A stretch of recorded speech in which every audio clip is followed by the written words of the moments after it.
Inverter ஏசிக்கு stabiliser must தேவை தான் நான் சொல்லுவேன். ஏன்னா நம்ம ஊர் வந்து ஃபாரின் கண்ட்ரி மாதிரி ப்ராப்பரான ஃப்ளக்சுவேஷன் இல்லாத கரண்ட். ஃபேனு ஏசி ஒன்றா யூஸ் பண்ணுறீங்க. இதனால உங்களுக்கு வந்து ஒரு ஒரு 1 இயர் சர்வீஸ் பண்ணுற ஏசி வந்து பெரிய ரூமுக்கு போய் நீங்கள் 1 டன் ஏசி யூஸ் பண்ணுவீங்க. அது ரொம்ப தப்பான விஷயம். அது ஃப்ளாட்ஸில் பாம்பு கும்பு இருக்கும் போது உள்ளே வர வாய்ப்பு இருக்குது. எப்படின்னா ஏசி இன்ஸ்டால் பண்ணுவாங்க, அந்த ஹோலை வந்து அவுட் சைடு இன்ஸ்டாலேஷன் பண்ணும்போது ஒரு 2 இன்ச்சில் ஹோல் பண்ணுறாங்கல்ல, சர்வீஸ் பண்ணாமே சில பேர் 2 இயர்ஸ் 3 இயர்ஸ் யூஸ் பண்ணும்போது என்ன ஆகுனா ரொம்ப லோடு எடுத்து கம்ப்ரஸர் ஓடும் போது ஃபயர் ஆகிறதுக்கு வாய்ப்பு இருக்குது. சில பேர் பேச்சுலர்ஸாக வந்து தங்கியிருக்கவங்க ஏசி இப்போ சம்மருக்கு தாங்க முடியாமல் யூஸ் பண்ணுவாங்க. வாங்குறவங்க வந்து பர்ச்சேஸ் பண்ணுறவங்க வந்து, வணக்கம் சார், நான் தஞ்சாவூரில் சென்ட்ரல் பாயிண்ட் ஏசி சர்வீஸ் சென்டர்னு வச்சுருக்கோம். இப்போ பார்த்தீங்கன்னா இப்போ சம்மர் ஸ்டார்ட் ஆகுது.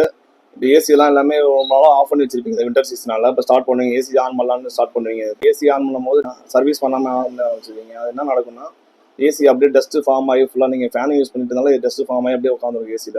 கரண்ட் உங்களுக்கு அதிகமாக கரண்ட் பில் அதிகமாக வர ஆரம்பிச்சிடும். சர்வீஸ் ஒரு ப்ராப்பராக ஒரு டெக்னீஷியனை கூப்பிட்டு சர்வீஸ் பண்ணி ஏசி யூஸ் பண்ணும்போது உங்களுக்கு பவர் ஏசி எஃபிஷியன்சி நிறையா கிடைக்கும். ப்ளஸ் வந்து நீங்கள் ஃபேனு ஏசி ஒன்றா யூஸ் பண்ணுறீங்க. இதனால உங்களுக்கு வந்து ஒரு 1 இயர் சர்வீஸ் பண்ணுற ஏசி வந்து உங்களுக்கு 3 மந்த்ஸ் 4 மந்த்ஸ்லேயே ஃபுல்லாக டஸ்ட்டு பிளாக் ஆகி அடிக்கடி சர்வீஸ் பண்ணுற மாதிரி உங்களுக்கு வந்து கூலிங் கம்மியாகிற மாதிரி ஃபீல் ஆகும். அப்புறம் ரூம்குள்ளே போனோடனே நீங்கள் ஏசியை போட்டோன்னா ஹாட்டாக தான் இருக்கும். அது கூலிங் ஃபார்ம் ஆகிறதுக்கு ஒரு 15 மினிட்ஸ் ஆகும். நீங்கள் பிஃபோர் ஒரு 10 மினிட்ஸ் முன்னாடி நீங்கள் ஏசி ஆன் பண்ணி நீங்கள் வச்சுட்டு நீங்கள் ரூமில் போனீங்கன்னா உங்களுக்கு ஃபேனுங்கிறது தேவைப்படாது.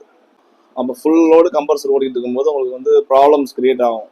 உங்களுக்கு வயர் எரிஞ்சு போகிறது ப்ராப்ளம் ஆகும். போர்டு இப்போ இன்வெர்டர் ஏசி தான் ஃபுல்லாக வருது, போர்டு அடிக்கிட்டு ப்ராப்ளம்ஸ் வருதெல்லாம் காரணம் ரீசன் வந்து இந்த மாதிரி ரீசனால தான். ஃபுல்லாக 6 இயர்ஸ் யூஸ் பண்ணுவீங்க, ஃபுல்லாக ஓடும் போது வந்து உங்களுக்கு போர்டு ஏதாவது புகஞ்சு போயிடுது. இது மாதிரி ரீசன்ஸ் எல்லாம் உங்களுக்கு வந்து அவாய்ட் பண்ணால் ஒரு 20 ப்ளஸுக்கு மேலே போங்க. 20 கீழே வரது கொஞ்சம் அவாய்ட் பண்ணிக்கிறது நல்லது. நீங்கள் பெரிய ரூமுக்கு போய் நீங்கள் 1 டன் ஏசி யூஸ் பண்ணுவீங்க. அது ரொம்ப தப்பான விஷயம். அது ஒரு 150 ஸ்கொயர் ஃபீட் ரூம் இருக்குன்னா ஒரு 1.5 டன் யூஸ் பண்ணணும். 100 ஸ்கொயர் ஃபீட்டுக்குள்ள இருக்குன்னா ஒரு 1 டன் யூஸ் பண்ணுறது பெட்ரு. ப்ராப்பர் சர்வீஸ் பண்ணிங்கன்னா இன்வெர்டர் ஏசி லைஃப் ஒரு 5 இயர்ஸ் to 10 இயர்ஸ் வரை வரும்.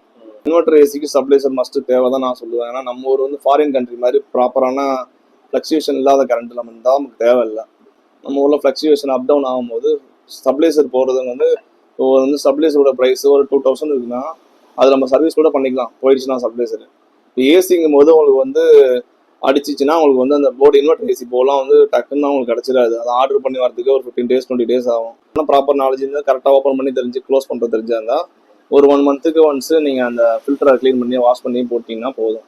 சில இடத்துல வந்து பார்த்தீங்கன்னா வீடு தனி வீடாக இருக்கும். சில அவுட்ரு எம்டி ஃப்ளாட் இருக்க மாதிரி இடத்துலலாம் பார்த்தீங்கன்னா பக்கத்தில் ஃப்ளாட்ஸில் பாம்பு கும்பு இருக்கும் போது உள்ளே வர வாய்ப்பு இருக்குது. எப்படின்னா ஏசி இன்ஸ்டால் பண்ணுவாங்க, அந்த ஹோலை வந்து ப்ராப்பராக க்ளோஸ் பண்ணாமல் போயிட்டாங்கன்னா உங்களுக்கு பூச்சி பாம்பு ஏதாவது உள்ளே போய் சம்டைம் போர்டும் ஷார்ட் ஆகும். இல்லைனா உங்களுக்கு வந்து உள்ளே போய் பாம்பு மாதிரி சர்வீஸ் இருக்கிறதுக்கு வாய்ப்பு இருக்குது. அவுட் சைடு இன்ஸ்டாலேஷன் பண்ணும்போது ஒரு 2 இன்ச்சில் ஹோல் பண்ணுறாங்கல்ல, அதை ப்ராப்பராக க்ளோஸ் பண்ணிடுறது நல்லது. அது மூலியம் எலி கூட உள்ளே வந்து கூட போர்டெல்லாம் ஸ்டார்ட் பண்ணுறது கூட வாய்ப்பு இருக்குது. நிறைய இடத்துல அந்த மாதிரி நடக்குது. அந்த மாதிரி இந்த தேனி பூச்சி தான் இருக்குல்ல, அந்த மாதிரி பக்கத்துல இருந்தால் அது கூட இண்டோர் போர்டெலாம் இண்டோரை ஸ்பாயில் பண்ணிடுது. அது கூட நம்ம ப்ராப்பராக க்ளோஸ் பண்ணிடுறது நல்லது. ஆரம்பத்தில் பார்த்தீங்கன்னா வந்து R22 ஒரு கேஸ் யூஸ் பண்ணிட்டு இருந்தாங்க.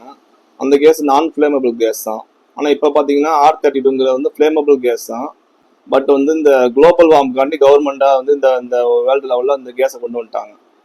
இப்போ இந்த கேஸ் வந்து இப்போ என்னென்னா அது ப்ராப்பராக வந்து ஏசியோட வந்து ஃபயர் ஆகாது. நம்ம ப்ராப்பராக சர்வீஸ் பண்ணி ப்ராப்பராக மெயின்டைன் பண்ணால் ஃபயர் ஆகாது. சர்வீஸ் பண்ணாமே சில பேர் 2 இயர்ஸ் 3 இயர்ஸ் யூஸ் பண்ணும்போது என்ன ஆகுனா ரொம்ப லோடு எடுத்து கம்ப்ரஸர் ஓடும் போது ஃபயர் ஆகிறதுக்கு வாய்ப்பு இருக்குது. சில பேர் பேச்சுலர்ஸாக வந்து தங்கியிருக்கவங்க ஏசி இப்போ சம்மருக்கு தாங்க முடியாமல் யூஸ் பண்ணுவாங்க. வாங்குறவங்க வந்து பர்ச்சேஸ் பண்ணுறவங்க வந்து ஒரு ப்ராப்பர் கைடன்ஸோட நீங்கள் ஒரு 5 இயர்ஸ்க்குள்ளே ஏசி வாங்குறது பெட்டர்னு சொல்லுவேன். 5 இயர்ஸ்க்கு உள்ள மாடல்ஸோட ஏசி வாங்குறது பெட்டராக இருக்கும். செகண்ட்ஸ் ரொம்ப லோவாக காஸ்ட்டாக கிடைக்குதுன்னு ரொம்ப மோசமான ஏசி வாங்கினாலும் உங்களுக்கு பவர் சேவிங்கும் பண்ணாது, இல்லாமல் ப்ராப்ளம்ஸ் அதிகமாக வரும். அதுக்கு நீங்கள் அது செலவு பண்ணுற காஸ்ட்டை பார்த்தீங்கன்னா புதிய ஏசிக்கே போயிடலான்னு தோணும். நீங்கள் ஓரளவுக்கு மீடியமான ரேஞ்சில் வாங்கினீங்கன்னா உங்களுக்கு ஒரு 2-3 இயர்ஸ் 4 இயர்ஸாக லைஃப் கிடைக்கிற மாதிரி ஏசி வாங்கினீங்கன்னா நல்லாயிருக்கும். உங்களுக்கு சப்போஸ் நீங்கள் போகும்போது கூட நல்ல ஒரு காஸ்ட்டுக்கு சேல் பண்ணிடலாம் அந்த ஏசி.